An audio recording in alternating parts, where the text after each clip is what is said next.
Hey guys, what's going on? Today's video is sponsored by my good friends at Epidemic Sound, who have got an incredible, seriously, you've got to check this out, an incredible library of sound effects, an amazing collection of music for you to download and use in your videos. Actually, for the last year that I've been using the Sony ZV-1, every video has featured music and sound effects from Epidemic Sound. I'm talking, I've downloaded like hundreds upon hundreds of sound effects, hundreds upon hundreds of music tracks. And here's the good thing. The great thing actually is never any issues with copyright, no copyright strikes, not even a sniff of one, because when you're putting everything you've got into your YouTube channel, you really need somebody to kind of have your back like Epidemic Sound, so you don't have to worry about getting copyright strikes on the music and the sound effects that you use, because we've all read the horror stories on the internet where channels just get deleted for copyright really, really quickly. So big thanks to Epidemic Sound for sponsoring this video. So, today, I am not, hang on, let me show you. This is the usual studio cam that I use. This is the Sony a6600. Not using it because today I'm using the Sony ZV-1. This is it. And I've got this off. The Ulanzi wide angle lens adapter, not using it. So this is it. Obviously, it's not wide enough. Let me know in the comments first off what you think. But today, I'm talking about the last year, my first year with the Sony ZV-1. I'm going to talk momentarily about what I hate about this camera. I mean, really hate. And then I want to talk about what I love, what I like, what okay, that's too much. Let's get to the hate. First up, the mode button. You know, on a lot of cameras, you've got a mode switch where you can, you know, move stuff around and select whatever mode you want. Sony ZV-1 has a mode button which you got to press and then you got to scroll. And when you're using the camera the first time, it's a bit more on the mode button in a second.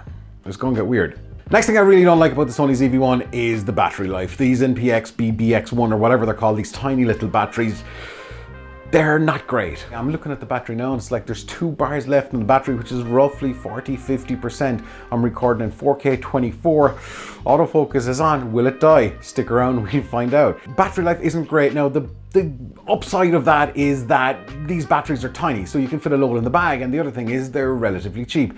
The Sony versions are cheap and the knockoffs are even cheaper, and they all seem to work. The next thing that I really have a dislike for with the Sony ZV-1 is its low light capability. Now this is a kind of a pretty okay lit room right now for what I'm shooting this video, but I'm sure if you look close, you'll see some noise. Next up on my hate list is high frame rates. They're really unusable. 960 frames per second is really unusable. It's cropped, it's barely 720p. It looks awful. If you have a perfectly lit condition, I wouldn't use it. So for me, 240 is the max of whatever using the high frame rate stuff. But yeah, more high frame rate stuff on the stuff that I like, because I'm going to turn this on its head in a second. But before I get to what I really kind of like about the Sony ZV-1, I'm going to talk about the biggest problem I have with this camera, and it does cost a couple of bucks to get it fixed, and that's the tripod mount. So the little hole where you screw your tripod in, yeah, it's right next to the battery door, which means if you screw in a tripod, you can't get the door open without unscrewing the tripod, which is really frustrating. Thankfully, you can get a relocation plate, you can get a smaller cage, link in the description, and that does fix the problem. But it's a problem that, while they fix it on the Sony ZV-E10, it shouldn't have been there in the first place. Did anybody at Sony go, well, this is a really good idea for a tripod mount? No. And then the other thing that drives me crazy, real crazy about the Sony ZV-1 is that the lens isn't wide enough. The lens is wide enough. Buy a selfie stick, stretch your arm out, or get the Ulanzi lens adapter. The lens is wide enough. Shut up moaning. Some of the biggest YouTubers on the planet, they've been using the Sony ZV-1. They've been using the precursors to it in the RX series, which have also a similar lens, which would also come under. Shut up. Now, what do I like about the Sony ZV-1? Well, this is a very long list, but I've kind of prioritized the main ones that I think that you guys might be able to appreciate. I like the mode button. I know I said I hate the mode button, but once you get used to the mode button, it's actually really good to use. So I like the mode button. Sorry. Video quality. The video quality out of the Sony ZV-1, you can see it. A lot of the videos that I've done tutorials about this particular camera, the video quality is insane. It really, really is phenomenal stuff. 4K. It's probably some of the best looking video out there for the camera of this size and its price point. It's amazing. Honestly, it is absolutely amazing. I mean, look at the definition on this beautiful skin. Quick check, is autofocus still working? Yeah, I'm getting a spot in my nose. The other thing, the autofocus. The autofocus on the Sony ZV-1, in fact, autofocus on a lot of the Sony cameras is best in the world. It'll track your head, it'll track your eye, like I'm going here, it's still keeping me in focus. I'm going over here, here, here. Let me go real close, see? Everything's in focus. It just works.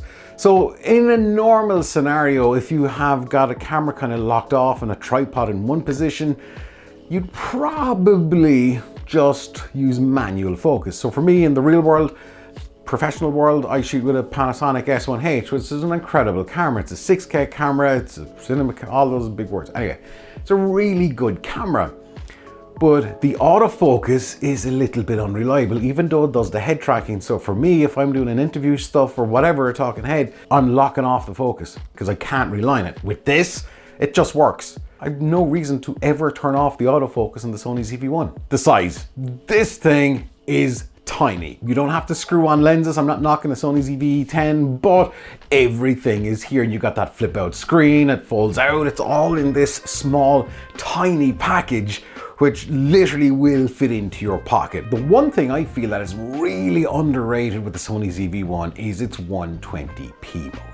So this is slow motion. It records it not in a high frame rate mode, but it records at 120p, which means you can slow it down to like 25-20% in post. It's really good for that cliched B-roll, but it works, and it works really well. And on the ZV-1, the autofocus still holds itself together. It's not as quick, but it still works, or you can just lock it off into manual focus. For me, the 120p is probably as slow as you can go. Otherwise, it's getting a little bit cheesy and gimmicky, but the fact that it's in this camera and it works so well, what more do you want? 120p works. It's 1080p, but it works. It works. It's super clean. It's incredibly usable. So 120p, love it. The other thing that I like is the actual color profiles that are there. Yes, it's an 8-bit camera, so S-Log3 and stuff like that. I just hit it. S-Log3, not gonna be of much use to you. But HLG2, S-Log2, they work really, really well. So this is what this video looks like being recorded in HLG2. And now let's put the grade back on.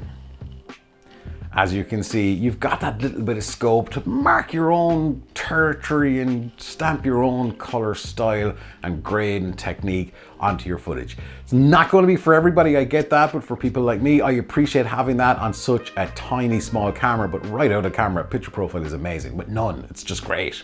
The other thing, and this is a real controversial one, I like the menus. Maybe it's the fact that I'm actually used to these Sony menus, which a lot of people hate. I know the A7S III and stuff has got the newer touch-sensitive menus, and that's great. But for me, the FN button here and the customizability that you can actually put into the Sony ZV-1 so your workflow can really not fall apart is amazing. So I've got a couple of videos on that actually that you can check out how to customize and get the most out of the camera. Again, the F-in button, once you customize that, you'll never really have to start digging into the menus ever again. But for me, this camera has kind of changed my life in a, maybe that's a bit extreme, but it's changed me around in a little bit of a way where I've got the opportunity, and I'm very grateful for the fact that Sony said, will you do some content for us about the Sony ZV-1? I was ecstatic for that opportunity, and hopefully we can continue that working relationship as time goes on. So it really helped get some traction on the YouTube channel, and it helped me kind of find my voice of where I should be kind of in.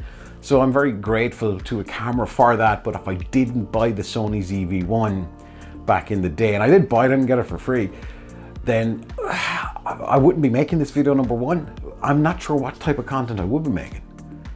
But yeah, it has absolutely helped me hugely to grow the channel. I've made some amazing new friends. Some of you guys have been here for a while, and I hope that you guys have learned lots about the Sony ZV-1 and you've actually been able to put it into practice when it comes to making your own content. Now, to put some more stuff into practice, this video. Gotta check it out, the Sony ZV-1. Put this stuff into practice. Yeah, I'll see you in the next one. Until then, don't stop fighting for yourself.